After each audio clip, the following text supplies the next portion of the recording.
So I couldn't find any videos on how to replace the broken antenna mount. Went through, my truck didn't have an antenna when I got it, so I put one of those short ones on, and it broke in the car wash, and turned out it rusted in. So trying to get that out, I kind of weakened the mount, and over time it broke off.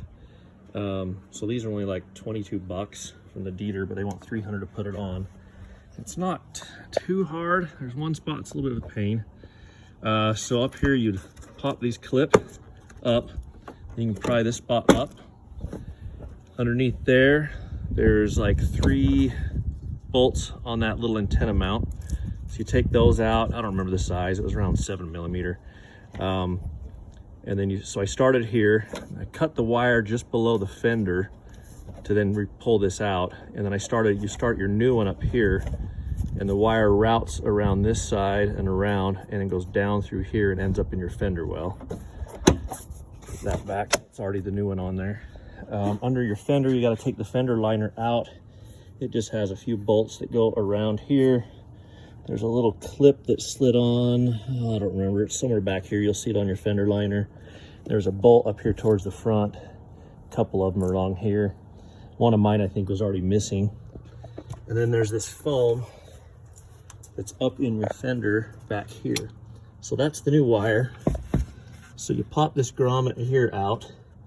And what I did is I popped this out, pulled some slack out a little bit here, and I took the new wire that came down from the up above, comes from up there, and I taped it to the old one with electrical tape so I could pull it through towards the inside.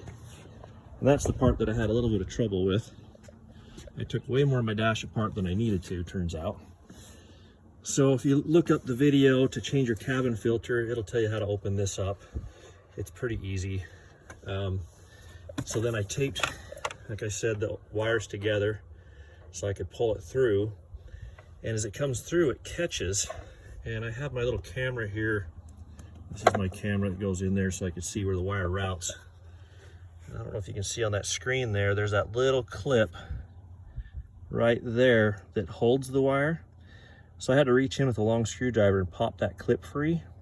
And then also at the bottom right here, I had to stick a screwdriver in and kind of lift this wire harness up to allow the wire to pull through that little hole. So once I got it in there, it kind of bound on that. So make sure you don't put too much tape on the wire to have it bind. I also used some of the electrical lube, conduit pulling lube, along the taped area along here to help it. I don't know if it did any good or not, but I tried that. And there's also another white clip. Let me see if I can find one I took off. It's a lot easier to see, this one. It's just inside there. So I took this off the new one to make it so I could pull it through. With this on there, there's no way you're gonna be able to pull that through. And I'm not gonna put it back on. It'll be too hard to reach in there and put it where it goes, and even to show you. And then, so it routes along when you come off. It comes along here, clips in right there.